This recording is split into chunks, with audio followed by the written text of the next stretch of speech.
जो ईरान का दुश्मन वही रूस का भी दुश्मन। रशिया में इजरायल के नागरिकों के साथ सख्ती, एयरपोर्ट पर हिरासत, पूछताछ और साफ संदेश, यहां तुम्हारा स्वागत नहीं। खाना पीना तो दूर, बाथरूम तक नहीं जाने दिया। उधर डोनाल्ड ट्रंप की धमकी, अगर डील नहीं हुई तो बम गिरेंगे। लेकिन ईरान झुकने को तैयार नहीं, क्योंकि असली जंग अब हथियारों की नहीं, डॉलर की है। पेट्रो डॉलर सिस्टम खतरे में। चाइना और ईरान मिलकर खेल रहे हैं बड़ा गेम। डॉलर हटाओ, युआन लाओ। अगर यह प्लान सफल हुआ तो अमेरिका की आर्थिक बादशाहत हिल सकती है। और साथ में आपको बताएंगे, इजरायली सैनिकों ने लेबनान में कर दी ऐसी हरकत, दुनिया भर के ईसाइयों में भयंकर आक्रोश। पोलैंड भी खोला मोर्चा। ये युद्ध अपराध, यहूदी सैनिकों को ट्रेनिंग की जरूरत। तो बात करते हैं सभी खबरों पर विस्तार से। जो ईरान का दुश्मन वो रूस का भी दुश्मन। इजरायली नागरिकों के साथ रूस में बुरा हाल। दोस्तों, रूस ने मॉस्को के डोमोडेडोव हवाई अड्डे पर उतरे लगभग 40 इजरायलियों को हिरासत में लेकर गहन पूछताछ की। इसकी जानकारी रूस की विपक्षी मीडिया आउटलेट मीडिया जोना ने सोमवार को दी। रिपोर्ट में दावा किया गया कि इन इजरायली नागरिकों को ईरान युद्ध में शामिल होने के आरोप में हिरासत में लिया गया। ये इजरायली नागरिक तेल अवीव से आई एक फ्लाइट से उतरे थे।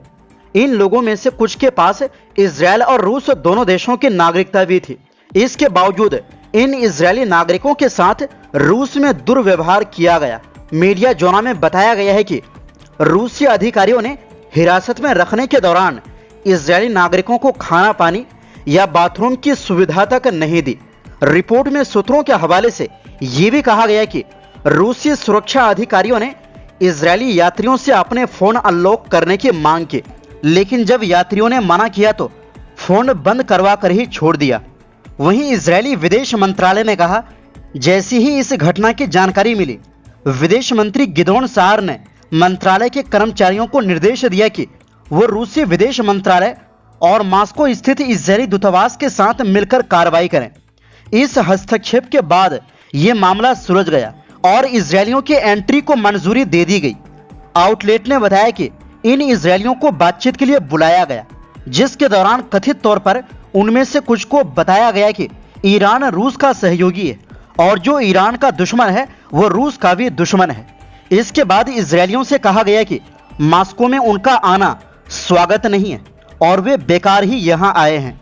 आउटलेट ने बताया कि रिहा करने से पहले उनसे ऐसे कागजों पर हस्ताक्षर करवाया गए जिनमें कानून तोड़ने के जोखिमों के प्रति चेतावनी लिखी हुई थी। सूत्र ने मीडिया जोना को बताया कि कागज सौंपते समय रूसी सुरक्षा अधिकारियों का व्यवहार बहुत ही सख्त और सावधानी भरा था। इजरायली सूत्र ने इस घटना की पुष्टि की, हालांकि उन्होंने संख्या को लेकर थोड़ा अंतर बताया। इसमें शामिल इजरायलियों की संख्या बताई गई संख्या से कम है, हालांकि बहुत ज्यादा कम नहीं। इस घटना की पुष्टि बाद में विदेश मंत्रालय के एक प्रवक्ता ने भी की। मतलब इजरायली सरकार भी मानती है कि इजरायली नागरिकों के साथ रूस में यह घटना घटी है। यानी ये समझे कि रूस के सरकारी अधिकारी भी ईरान अमेरिका इजरायल युद्ध में ईरान के साथ है और खुलकर कह रहे हैं जो ईरान का दुश्मन है वो हमारा भी दुश्मन है, जो कि ईरान के लिए एक अच्छी खबर है। और इसी के साथ दोस्तों, अमेरिकी प्रतिनिधि मंडल इस्लामाबाद बातचीत के लिए पहुंच रहा है, जबकि ईरान वार्ता में शामिल होने से इनकार कर दिया है। ईरान ने साफ कहा है कि बातचीत के लिए उसके पास कोई प्लान नहीं है और इस बारे में कोई फैसला नहीं हुआ है। इस बीच अमेरिकी राष्ट्रपति ट्रंप ने सोमवार को कड़ी चेतावनी देते हुए साफ साफ कहा कि अगर ईरान के साथ 2 हफ्ते का सीज फायर मंगलवार शाम को बिना किसी कामयाबी के खत्म हो जाता है तो बहुत सारे बम फटने लगेंगे। एक और ट्रंप बातचीत के लिए बेकरार है तो दूसरी ओर लगातार धमकी दे रहे हैं। ऐसे में सवाल है कि ईरान के इनकार के बावजूद ट्रंप वार्ता के लिए इतने बेकरार क्यों है। दरअसल इसकी वजह ईरान की वो सीक्रेट वार है जिसे वो चीन की मदद से लड़ रहा है। अमेरिकी मीडिया रिपोर्ट से है कि इस सीक्रेट वार से ट्रंप डरे हुए हैं। उनकी दिखावटी बहादुरी उस घबराहट को छिपाने की कोशिश है जो अमेरिकी डॉलर और वैश्विक अर्थव्यवस्था पर मंडराते खतरे से उपजी है। जिसे जल्द खत्म नहीं किया गया तो ना सिर्फ अमेरिका का वैश्विक वर्चस्व खत्म हो जाएगा बल्कि उसकी अर्थव्यवस्था भी डूब जाएगी। दरअसल 1970 से दुनिया का ज्यादातर तेल आज भी डॉलर में खरीदा बेचा जाता है, जिसे पेट्रो डॉलर सिस्टम कहा जाता है। इससे अमेरिका को जबरदस्त फायदा मिलता है। अमेरिका सस्ता कर्ज ले पाता है और दुनिया पर उसकी आर्थिक पकड़ मजबूत रहती है। लेकिन अब ईरान और चीन मिलकर इस सिस्टम को चुनौती देने की कोशिश कर रहे हैं। प्लान यह है कि तेल का व्यापार डॉलर की जगह चीनी करेंसी युआन में किया जाए। अगर ऐसा होता है तो डॉलर की डिमांड गिर जाएगी, उसकी कीमत कमजोर होगी और अमेरिका की आर्थिक ताकत पर सीधा असर पड़ेगा। इतना ही नहीं, दुनिया के देश अमेरिकी बैंकों और बॉन्ड में पैसा लगाना भी कम कर देंगे, जिससे अमेरिका के लिए अपना कर्ज संभालना मुश्किल हो जाएगा। पहले से ही 39 से 40 ट्रिलियन डॉलर के कर्ज के बोझ तले दबे अमेरिका के लिए ये बड़ा झटका हो सकता है। यहीं पर एक और खेल चल रहा है, अमेरिका का स्विफ्ट सिस्टम, जिससे इंटरनेशनल ट्रांजैक्शन कंट्रोल होते हैं। अमेरिका इसे अपने दुश्मन देशों पर दबाव बनाने के लिए इस्तेमाल करता है, लेकिन चीन ने इसका विकल्प सिप सिस्टम बना लिया है, जो सीधे युआन में लेन देन करा सकता है। यानी सीधी बात, अमेरिका ईरान से लड़ रहा है, लेकिन असली फायदा चीन उठा रहा है, जो धीरे धीरे डॉलर की ताकत को कमजोर कर रहा है। अमेरिकी रिपोर्ट्स में यह भी चेतावनी दी गई है कि अगर स्ट्रेट ऑफ हॉर्मुज 3 महीने तक प्रभावित रहा तो तेल की कीमत $250 प्रति बैरल तक पहुंच सकती है। इससे अमेरिका और यूरोप में भयंकर महंगाई आ सकती है, यहां तक कि 1930 जैसी बड़ी आर्थिक मंदी का खतरा पैदा हो सकता है। यही वजह है कि डोनाल्ड ट्रंप इतने बेचैन नजर आ रहे हैं, क्योंकि ये सिर्फ जंग नहीं बल्कि अमेरिका की पूरी आर्थिक ताकत पर खतरे की बात है। और वहीं दूसरी ओर दोस्तों, एक बड़ी और गंभीर खबर सामने आई है।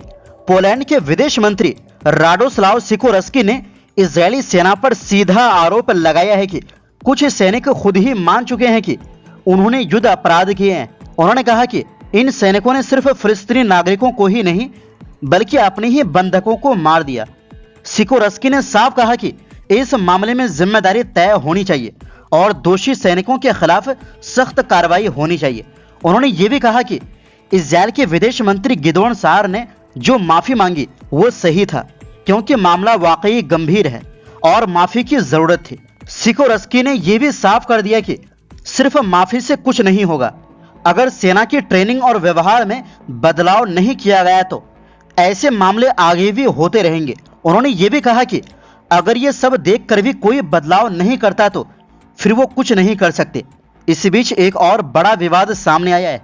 दक्षिण लेबनान में एक इजरायली सैनिक ने ईसाइयों के सबसे पवित्र प्रतीक यानी यीशु मसीह की तस्वीर निशान का अपमान किया। इस पर होली लैंड के कैथोलिक ऑर्डिन रीज ने कड़ी प्रतिक्रिया दी। उन्होंने इस हरकत को बहुत ही गंभीर और अपमानजनक बताया और कहा कि यह सिर्फ एक घटना नहीं है बल्कि यह दिखाता है कि कुछ सैनिकों में अब धार्मिक सम्मान और इंसानियत की बुनियादी समझ भी कमजोर हो गई। उन्होंने मांग की है कि इस मामले में तुरंत सख्त कार्रवाई हो, जिम्मेदारी तय की जाए और ये भरोसा दिया जाए कि ऐसी हरकत दोबारा नहीं होगी। उन्होंने ये भी कहा कि इससे पहले भी दक्षिण लेबनान में ईसाई धार्मिक प्रतीकों के अपमान की घटनाएं सामने आ चुकी, जो बेहद चिंताजनक है। तो दोस्तों, फिलहाल के लिए इस रिपोर्ट में बस इतना ही।